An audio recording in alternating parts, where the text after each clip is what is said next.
하나님 말씀 보겠습니다. 하나님 말씀 누가복음 16장 1절에서 13절까지 말씀입니다. 누가복음 16장 1절에서 13절까지 말씀 다시 하셨으면 저와 교독하도록 하겠습니다.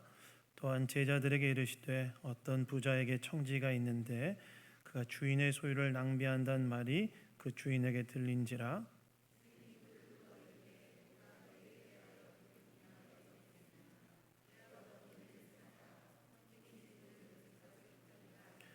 청지가 속으로 이르되 주인이 내 직분을 빼앗으니 내가 무엇을 할까? 땅을 파자니 힘이 없고 빌어먹자니 부끄럽구나.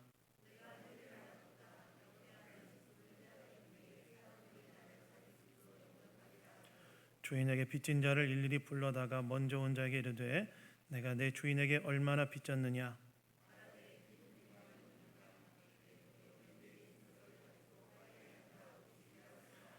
또 다른 이에게 이르되 너는 얼마나 빚졌느냐? 이르되 밀 100석이니이다. 이르되 여기 네 증서를 가지고 80이라 쓰라 하였는지라.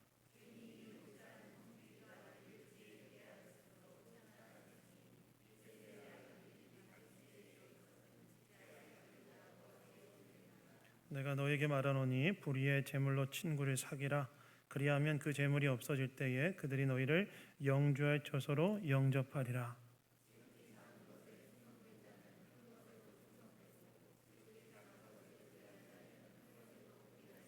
너희가 만일 불의한 재물에도 충성하지 아니하면 누가 참된 것으로 너희에게 맡기겠느냐?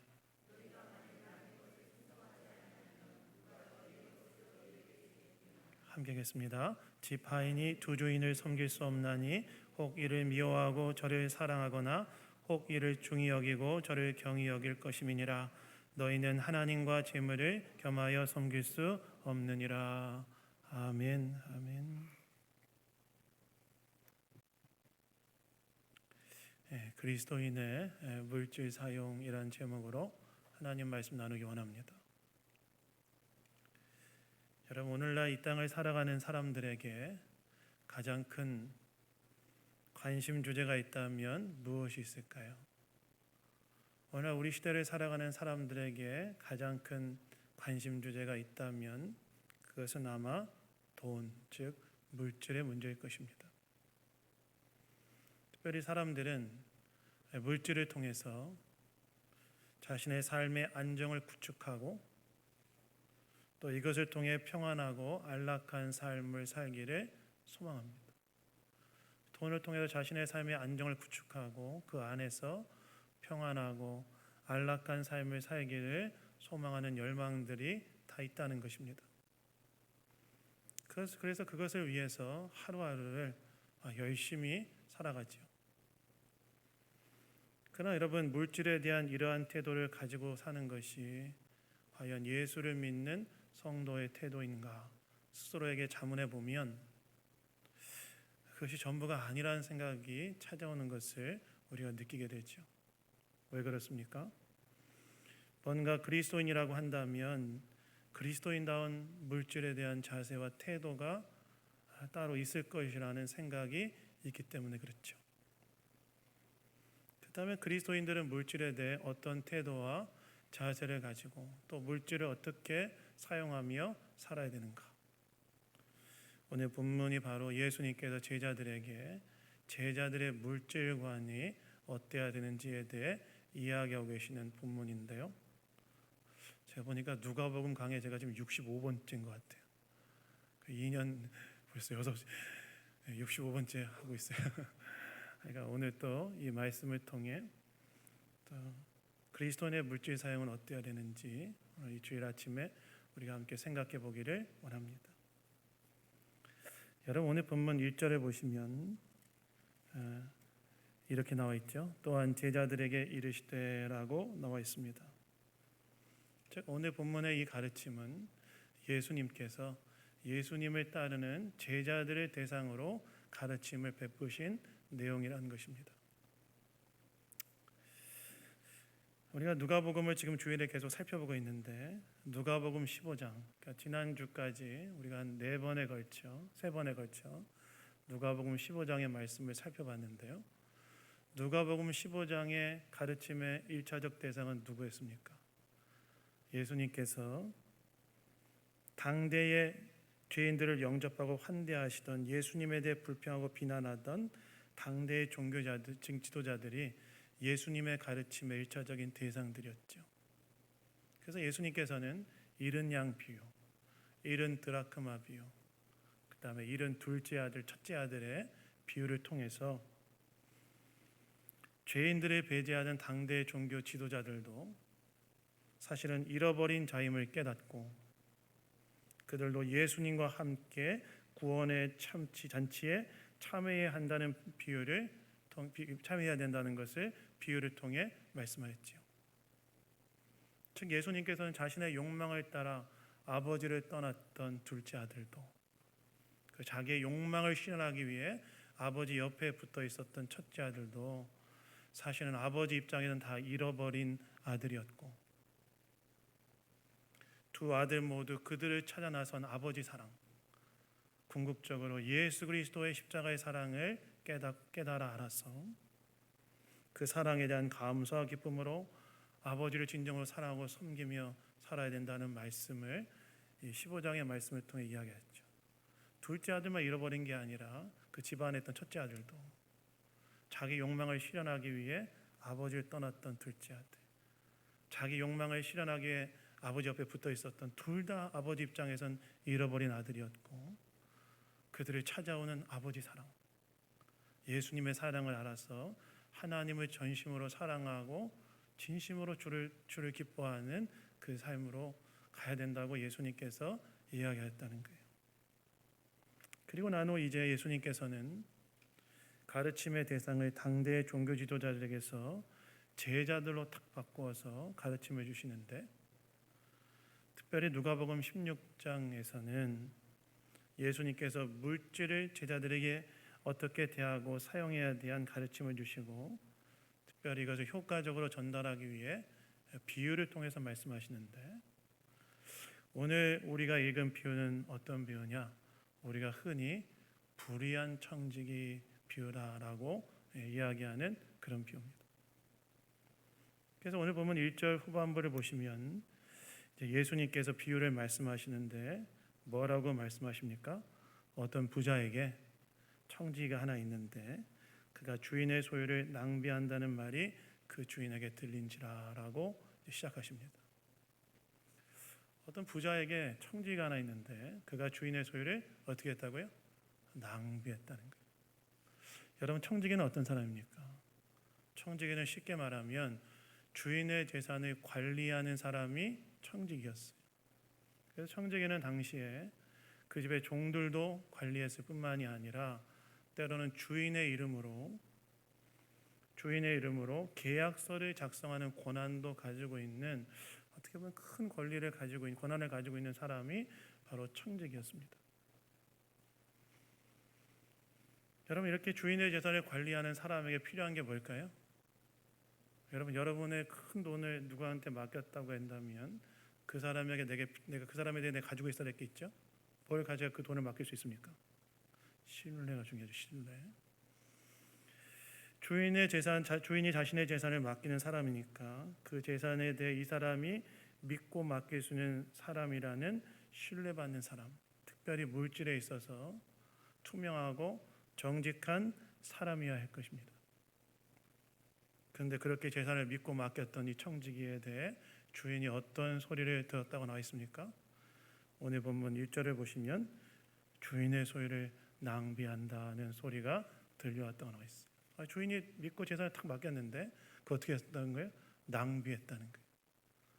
특별히 낭비한다는 말은 우리가 지난번에 우리가 지난 누가 15장에서 우리가 함께 살펴봤던 말씀 중에 둘째 아들이 아버지 유산을 받아가지고 먼 나라에 가서 허랑방탕하게 썼다라는 구절이 나오는데, 이 허랑방탕하게라는 단어와 헬라어로 같은 단어입니다. 허랑방탕하게 썼다는 게 뭐였죠? 15장 30절에 보시면 첫째 아들이 그 그 자기 동생이 그 돈을 어떻게 썼는지에 대해 아주 명확하게 해주는데 뭐라고 나와 있습니까? 아버지의 살림을 창녀들과 함께 삼켜버린 이 아들 이렇게 나와 있는데 그 돈을 어떻게 썼다는 거예요? 주색잡기로 썼다는 거예요. 그러니까 이 청지기가 주인의 돈을 낭비했다는 말은 어떤 말이냐면 주인이 자신에게 맡겨준 돈을 어떻게 썼다는 거예요? 자기 쾌락을 위해서 함부로 유용해 버렸다는 거예요. 이건 뭘 말합니까? 주인의 신뢰를 배신한 행위죠. 여러분, 만약 내가 주인이라면 나의 신뢰를 배신한 이 청지기 어떻게 하고 싶으십니까? 내가 정말 큰 돈을 맡겼는데 그걸로 막 자기 술 사 먹고 허랑방탕하게 쓰고 있는 그런 청지기에 대한 이야기를 듣는다면 여러분 어떻게 하시겠습니까? 객관식으로 드릴까요? 1번 장려한다. 잘하고 있다. 아니면 해고한다. 뭘까요? 이런 사람을 계속 청지기의 직무를 맡길 수 없겠지요. 그래서 오늘 본문에서도 주인이 그를 불러 이야기하는데 뭐라고 얘기합니까? 2절을 보시면 이렇게 나오죠. 그를 불러 이르되 내가 내게 들은 이 말이 어찌 됨이냐? 내가 보던 일을 세마라 청지기 직무를 계속하지 못하리라 하고 이렇게 나와 있죠. 여기서 네가 보던 일을 세마라는 말은 어떤 말이냐면 지금까지 청지기로 네가 해왔던 일들을 정리해서 보고해라 이런 의미예요. 그러니까 이제 내가 네 얘기 들었다. 네가 내 돈을 가지고 그걸로 술 사 먹고 주색 잡기 하고 네 쾌락을 위해 함부로 유용하다는 얘기를 들었는데 이제 내가 너를 정리할 테니까 대신에 그 전에 뭘 하라는 거예요? 청지기로서 주인의 재산을 대신 관리했기 때문에 관리한 내역을 정리해서 보고해라. 그리고 내가 너를 해고하겠다. 이렇게 이야기한 것입니다. 그러니까 지금 청지기가 어떤 상황에 놓인 거예요? 해고의 상황. 해고의 상황에 놓인 것이고 해고의 상황에 놓인다는 건 뭘 의미합니까? 앞으로 먹고 살 일이 막막해진 상황에 놓인 것이죠. 특별히 그는 청지기로서의 신뢰를 잃었기 때문에 어디 가서 또 청지기 하기도 어려울 것이고 그리고 3절에 보시면 노동을 하자니 뭐예요? 튼튼하지 못하고 노동을 하자니 튼튼하지 못하고 그 다음에 구걸하며 살자니 뭐예요? 부끄러워서 그렇게 살지도 못하겠다. 이런 상황 가운데 그가 놓여져 있어요. 즉 현재 청지기는 앞으로 먹고 사는 상황이 굉장히 막막해진 상황에 놓여져 있는 것입니다. 그래서 오늘 본문을 보시면 내가 그럼 어떻게 먹고 살아야 되는가? 이 문제를 고민하던 이 청지기에게 이 문제를 해결하고 앞으로 먹고 사는 문제를 풀어간 답을 얻게 되는데 그 답이 무엇입니까? 5절부터 7절에 나오는데 이거였어요. 아직 제가 청지기로 있잖아요. 청지기로 있을 때 주인에게 빚진 사람들 일단 불러 모아서 주인에게 빚진 빚진 돈을 탕감해 주는 방식으로 자기의 미래를 준비하려고 합니다. 다시 말해서 자신이 아직 청지기로 있을 때 주인에게 빚진 자들을 모아서 그들의 빚을 탕감해 주는 방식으로 빚 문서를 위조해 주는 거죠. 위조해 줌으로써 자신의 미래를 준비하려고 한 거예요. 여러분 이건 당시에 이 고대 문화의 맥락에서 이해해야 되는데 고대 문화에서는 호의 베품을 받은 자들은 자기에게 호의를 베푼 자에게 다시 호의를 베풀 의무가 있었습니다. 그러니까 예를 들어 내가 청지기인 내가 주인의 빚 문서의 그 빚을 빚진 자에게 탕감해주고 문서를 위조해주면 그 사람은 나에게 내가 호의를 베풀어서 호의를 갚아야 될 의무가 생기는 거죠. 그래서 이것을 통해서 자신의 미래를 준비하려고 합니다. 그래서 여러분 오늘 보면 6, 7절을 보시면 기름 100말 빚진 자의 빚 문서를 얼마나 깎아주죠? 보세요. 얼마나 깎아줘요? 50말, 반을 딱 깎아줍니다. 여러분 기름 100말의 가치가 이때 어느 정도 됐을까요? 잘 감이 안 오시죠? 기름 100말은요 당시 일용직 노동자의 600일 임금에 해당하는 가치였습니다. 그럼 600일이면 몇 년치 연봉이에요? 주일 빼고 주 5일째 쳐서 하면 2년치 연봉이죠. 반을 깎아주니까 얼마 돼요? 1년치 연봉을 탁 차감해 주는 거예요. 그러니까 1년치 호의를 받을 의무가 상대방에 생기는 거죠. 그리고 여러분 그 밀 100석의 가치는 이때 당시 어느 정도의 가치가 되는지 아십니까? 또 딱 20석 깎아주는데 밀 100석은요 당시에 일용직 노동자의 3,000일에 해당하는 가치였어요. 그러니까 반 깎아준 거 20% 깎아줬으니까 20석이죠. 그럼 이것도 한 대략 치면 600일, 2년치 연봉을 딱 깎아주는 거예요. 청지기는 주인에게 빚진 자들의 빚을 탕감해 주는 방식으로 빚 문서를 위조해서 자신의 미래를 준비하려 한 것입니다. 여러분 이러한 청지기의 행동을 표현하는 사자성어가 있죠. 뭡니까? 이러한 청지기의 행동을 표현하는 사자성어가 있는데 그게 뭐냐면 사기친다. 사기친다. 그러니까 지금 이 청지기가 뭐 하고 있는 거예요? 사기치고 있는 거예요. 지금 사기치고 있는 거예요. 주인의 재산을 자기 마음대로 위조해가지고 탕감해 주는 방식으로 자신의 미래를 준비하려 하니 이거 이제 뭐라고 한다는 거예요? 사기치고 있다라고 할 수 있다는 거예요. 여러분 이런 청지기 내가 주인이면 어떻게 해야 되겠습니까? 예? 해고는 이미 한 거고 해고는 이미 당한 거고 이렇게 빈문서를 위조하고 있는 자기 빈문서를 위조해서 자기 지금 자기에게 좋은 방식으로 하고 있는 이런 청지기 여러분 어떻게 내가 주인이면 어떻게 되겠습니까? 당장 경찰에 신고해서 감옥에 가도 이에 대한 책임을 지게 해야 되겠죠. 근데 여러분 충격적이게도 오늘 본문을 보시면 이 주인이 이 청지기에 대한 평가가 굉장히 충격적입니다. 그래서 8절에 보시면 뭐라고 나와 있습니까? 우리 8절 한번 다 같이 한번 읽을까요? 8절 우리 다 같이 한번 읽어보겠습니다. 읽겠습니다. 시작. 주인이 이 옳지 않은 청지기의 일을 지혜 있게 하였으므로 칭찬하였으니 이 세대의 아들들이 자기 세대에 있어서는 빚의 아들보다 더 지혜로움이니라. 당장 경찰에 신고해서 감옥에 가야게 해야 될 텐데 이 주인이 지금 그 청지기에 대해서 어떻게 했다는 거예요? 놀랍게도 칭찬했다는 거예요. 지혜롭다. 저 청지기 지혜롭다. 자기 재산 지금 깎아먹고 있는데 자기 재산 다 깎아먹고 있는데 막 2년치 연봉, 1년치 연봉 막 깎아주고 있는데 자기한테 엄청 손해를 끼치고 있는데 주인이 뭐라고 평가하냐면 저 청지기 진짜 지혜롭다. 여러분 왜 이 주인은 이 청지기를 칭찬했을까요? 여러분 칭찬하고 싶습니까? 내가 만약 주인이면 칭찬하고 저거 어떻게든 욕을 하면 안 되니까 어떻게든 잡아가지고 이렇게 경찰서에 넣어야 될 것 같은데 그러지 않고 칭찬했어요. 왜 칭찬했을까요? 그리고 도대체 무엇이 지혜로운 일이었을까요? 일단 여러분 주인이 청지기가 문서를 위조한 건 칭찬한 게 아닙니다. 왜요? 8절에 보시면 그 청지기를 뭐라고 지칭하죠? 옳지 못한 청지기라고 지칭하죠. 그건 잘못된 걸 주인도 인정합니다. 그렇다면 과연 주인이 청지기에 무엇을 칭찬했느냐? 딱 한 가지예요. 이 비유상 예수님을 통해서 이 주인이 딱 칭찬한 내용은 딱 한 가지인데 그게 무엇이었냐면 바로 주인의 재물을 가지고 자신의 미래를 준비한 걸 칭찬한 것입니다. 즉 비록 주인의 재물이지만 그 재물을 가지고 앞으로 그의 미래를 준비하였던 그 영민함을 지금 주인이 칭찬한 거예요. 막막한 상황에서 주인의 재물을 가지고 자신의 미래를 준비했던 그의 영민함, 이것을 바로 주인이 칭찬한 거라는 거예요. 그러면서 예수님께서 이 비유에 대한 의미를 해설해 주시는데 뭐라고 말씀하십니까? 우리 8절 2세대의 아들들부터 9절까지 한번 읽어보겠습니다. 우리 8절 2세대의 아들들부터 읽겠습니다. 시작. 2세대의 아들들이 자기 시대에 있어서는 빛의 아들보다 더 지혜로움이니라. 내가 너에게 말하노니 불의의 재물로 친구를 사귀라. 그리하면 이 재물이 없어질 때에 그들이 너희를 영주할 저더러 영접하리라. 즉 예수님께서 이 비유에 대해서 설명하시는데 뭐라고 말씀하시는 거예요? 불의한 재물로 친구를 사귀어라.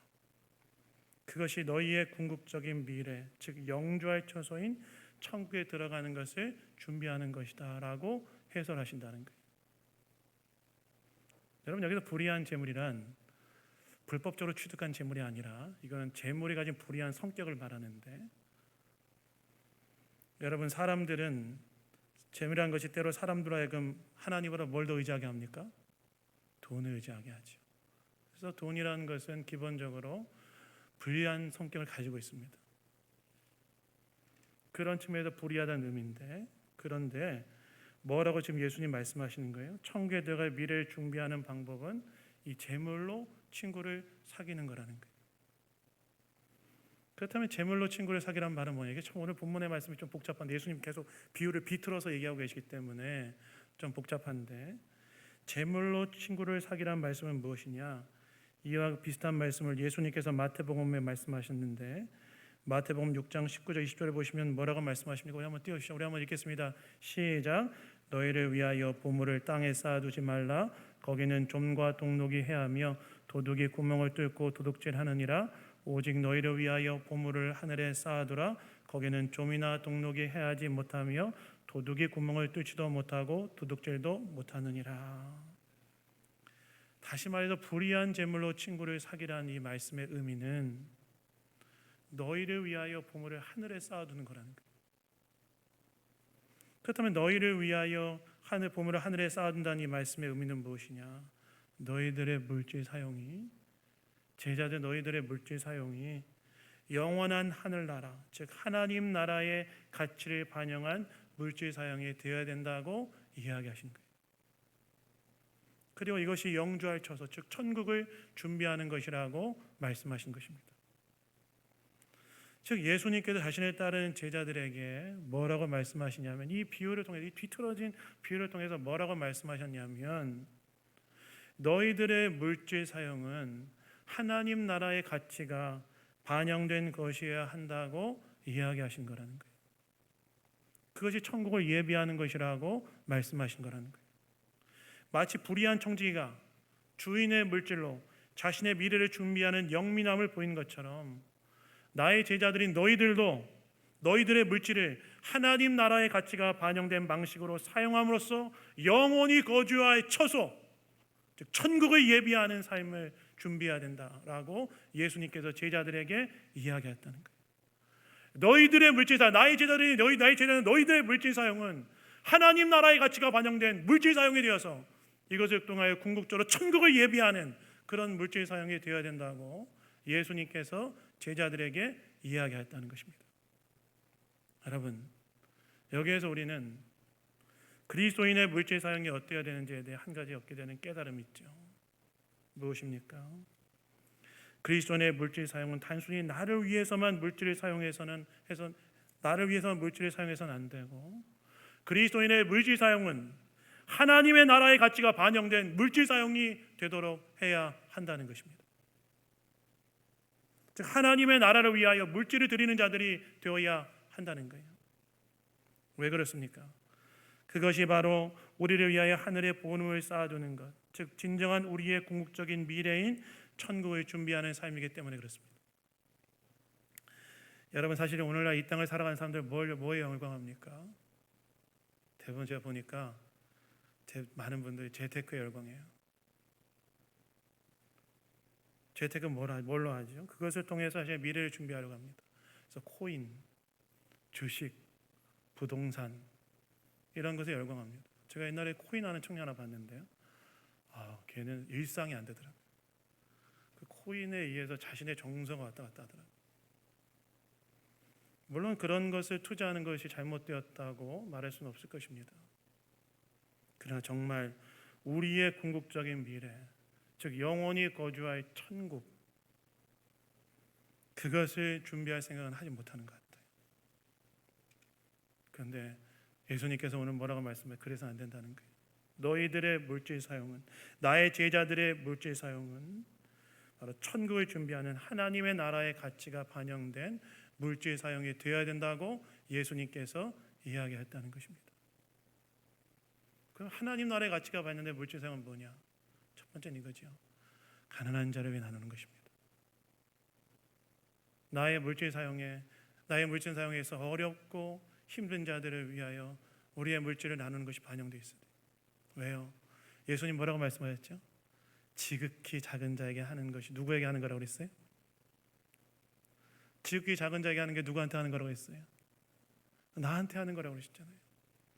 구약 성경에 보시면 하나님께서 이스라엘 백성들에게 뭐라고 말씀하십니까? 나는 고아와 과부와 나그네 하나님이다. 그들을 너희들이 돌봐야 된다. 하나님 나라의 가치가 반영된 물질 사용, 우리의 물질 사용에 어려운 자들을 위한 나눔이 거기에 반영되어 있어야 된다. 또 하나님 나라의 가치에 반영된 물질 사용은 복음을 전하는데 우리의 물질을 나눠야 된다는 거예요. 왜요?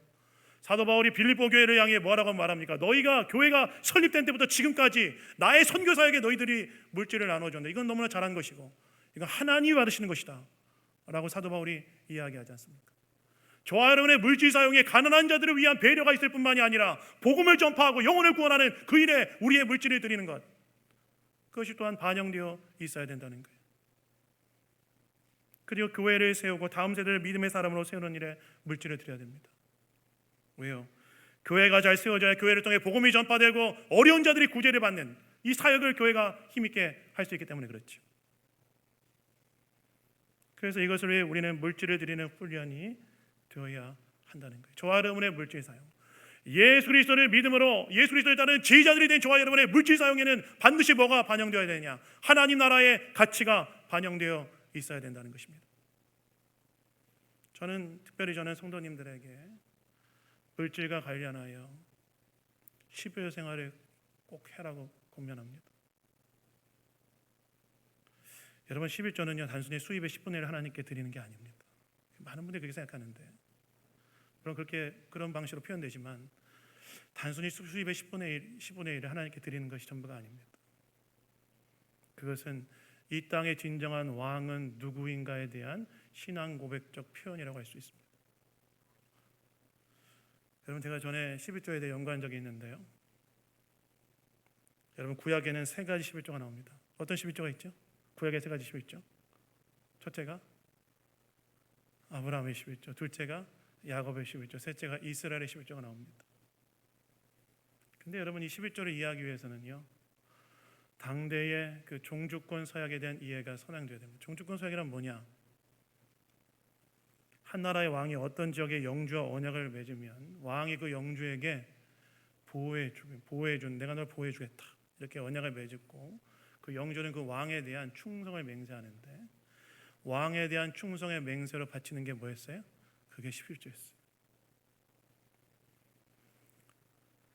그래서 아브라함과 야곱의 11조는 개인적인 차원에서 하나님께서 나의 왕이시라는 신앙 고백으로 드린 것이 바로, 하나님께서 나의 아브라함과 야곱의 11조는 하나님이 나의 개인의 왕이라는 그 신앙 고백에서 드리는 것이 아브라함과 야곱의 11조였다면, 이스라엘의 11조는 조금 더 차이가 달랐어요.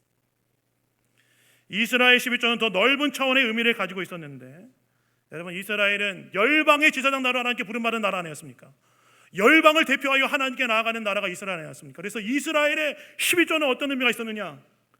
이스라엘의 11조는 모든 열방을 대표하여 하나님께서 이 땅의 진정한 왕이다, 통치자라는 고백으로 드려지는 것이 바로 이스라엘의 11조였습니다.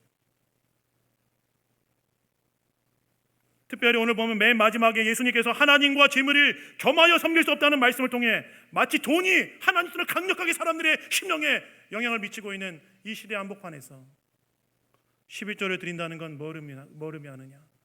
돈이 아니라 하나님이 이 땅의 진정한 왕이십니다 라는 그 신앙 고백이 담겨져 있는 것이 바로 11조였다는 거예요. 그래서 여러분, 저는 이 믿음 속에서 여러분이 11조 생활하기를 권면합니다. 우리의 물질 사용에 있어서 영원한 것에 대한 가치가 반영되기를 권면합니다. 그래서 여러분, 오늘 한번 저와 여러분의 물질 사용에 있어서 정말 하나님의 뜻이 반영되는지 돌아보시고, 하나님 원하시는 방식으로 여러분의 물질 사용을 다시 한번 점검해 보시는 이 자리에 있는 성도님들 다 되시기를 주님의 이름으로 축원합니다. 종교개혁자 마틴 루터가 회심에 대해 이런 얘기했습니다. 참 재밌는 얘기했는데, 그리스도인에게 회심은 세 가지가 필요하다. 첫 번째는 머리의 회심이고, 둘째는 가슴의 회심이고, 마지막 세 번째는 뭐라고 했을까요? 이런 설교의 흐름상 이 마지막 회심은 뭘까요? 돈지갑의 회심이다. 정말 예수 그리스도를 믿고 하나님께 돌이키며 예수 그리스도의 주시심을 아는 자는 물질 사용에 있어서 하나님의 뜻을 반영하지 않을 수 없다. 여러분, 한번 돌아보십시오. 여러분의 물질 사용 어떻게 하고 있는지 한번 돌아보십시오. 그리고 주님께서 원하시는 방식으로 여러분의 물질을 사용하시는 이 자리는 저와 여러분 다 되기를 주님의 이름으로 축원합니다. 축원합니다. 근데 여러분 여기서 한 가지 더 깊이 들여다볼 게 있어요. 무엇이냐? 만약 내 삶의 물질 사용이 주님의 뜻을 반영하는 것이 없다면 내가 정말로 1차적으로 헌신하고 있는 분이 하나님 맞는지 한번 돌아봐야 돼요. 여러분 오늘 보면 짧게 하겠습니다. 오늘 보면 10절부터 12절에 보시면 예수님께서 지극히 작은 것, 불의한 재물, 남의 것과 큰 것 참된 건 너희의 것을 대조하여서 말씀하세요. 지극히 작은 것은 재물을 말하고 궁극적으로 내 것이 아니기 때문에 남의 것이라 할 수 있어요. 바로 그 재물에 있어서 하나님께 충성하지 않는다면 큰 것 참된 것, 너희의 것, 즉 하나님께 속한 좋은 것들을 너희에게 맡길 수 있겠느냐라고 예수님께서 이야기하시는 거예요. 그러면서 13절에 뭐라고 말씀하시냐면 우리 13절은 다 같이 한번 읽어보도록 하겠습니다. 읽겠습니다. 시작. 집 하인이 두 주인을 섬길 수 없나니 혹 이를 미워하고 저를 사랑하거나 혹 이를 중히 여기고 저를 경히 여길 것임이니라. 너희가 하나님과 재물을 겸하여 섬길 수 없느니라. 이 말씀은 무슨 말씀입니까? 너희들의 물질 사용에 있어서 정말 하나님의 뜻이 반영되어 있지 않다면 너희들이 정말 1차적으로 섬기는 분이 하나님 그분이 맞는가를 점검해 보라는 거예요. 왜요? 사람들은 두 주인을 섬길 수 없으니까. 하나님을 섬기든지 물질을 섬기든지 둘 중에 하나지 하나님과 재물을 동시에 섬길 수 없다는 것입니다. 그래서 여러분 오늘 나의 물질 사용에 있어서 하나님의 뜻이 반영되어 있지 않다면 더 깊이 한번 들어보십시오.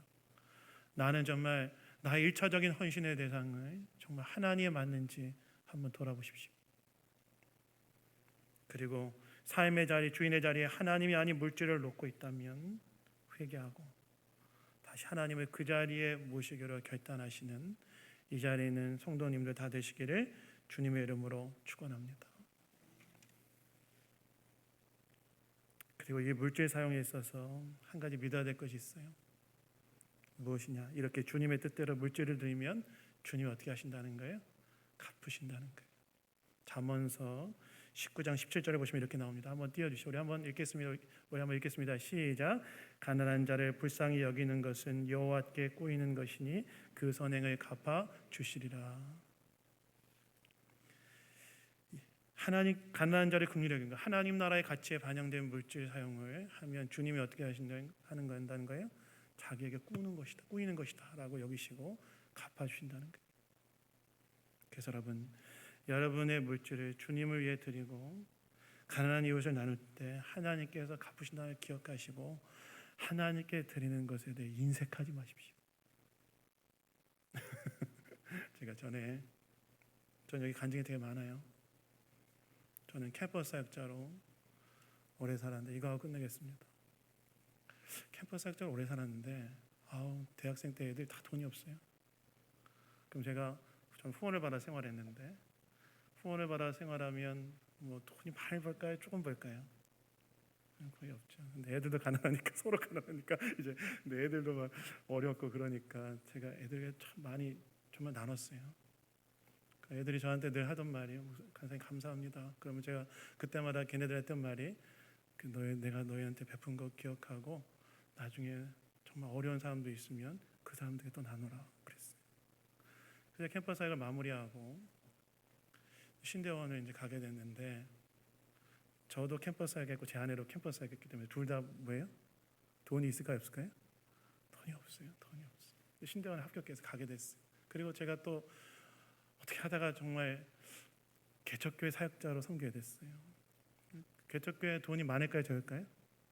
돈이 없어요. 돈이 없어요. 다 돈이 없는데 이제 10개월에 가야 되는데 그때 참 제가 그때 캠퍼스 할 때 훈련시켰던 애들 다 졸업해서 사회 나가서 돈 벌고 있는데 걔네들 전화가 왔어요. 뭐냐? 간사님 지금 어떤 상황인지 압니다. 간사님 졸업할 때까지 저희가 매달 돈 보내겠습니다. 그래서 제가 3년 동안 걔네들이 매달 저한테 돈을 모아서 보냈어요. 제가 그거 보면서 내가 하나님께 내가 정말 베풀었던 거 하나님 걸 꾸신 거라고 생각하시고 갚아주시는구나. 이런 생각이 됐습니다. 뭐예요? 하나님께서는 우리가 주님을 위해 썼던 것들에 대해서 기억하시고 갚아주신다.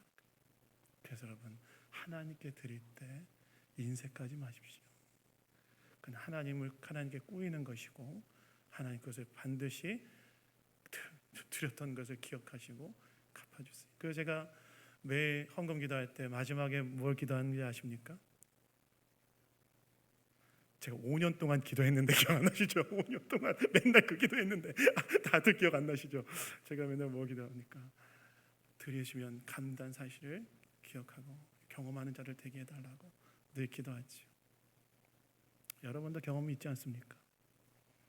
그래서 물질 사용에 있어서 드리시면 갚으시는 그 하나님에 대한 믿음으로 주님을 위해 드리시는 저와 여러분 다 되기를 예수님 이름으로 축원합니다. 말씀 맺습니다. 여러분, 신자의 물질 사용은 주님의 뜻이 반영되어야 됩니다. 그리고 이것은 곧 나의 1차적인 헌신의 대상이 누구인지를 보여줍니다. 그리고 주님은 주님께 드린 자를 기억하시고 갚으시는 분이십니다. 이 믿음으로 물질 사용에 있어 신자답게 사용하시는 이 자리에 있는 성도님들 다 되시기를 예수 그리스도의 이름으로 축원합니다. 제가 좀 기도하겠습니다. 하나님 감사합니다. 오늘도 말씀을 통해 우리에게 이야기해 주시니 감사드립니다. 예수님께서 우리의 주인 되심을 고백하며 우리의 물질 사용에 있어서 주님의 뜻을 구하게 하시고 그 뜻을 따라 사용하게 하시어서 주님께 영광 돌려드리게 하시고 이를 통해 갚으시는 하나님의 은혜를 누린 자들 다 되게 하여 주시옵소서. 모든 것 주님께 감사드리며 우리를 구원하신 예수 그리스도의 이름으로 기도드렸습니다. 아멘.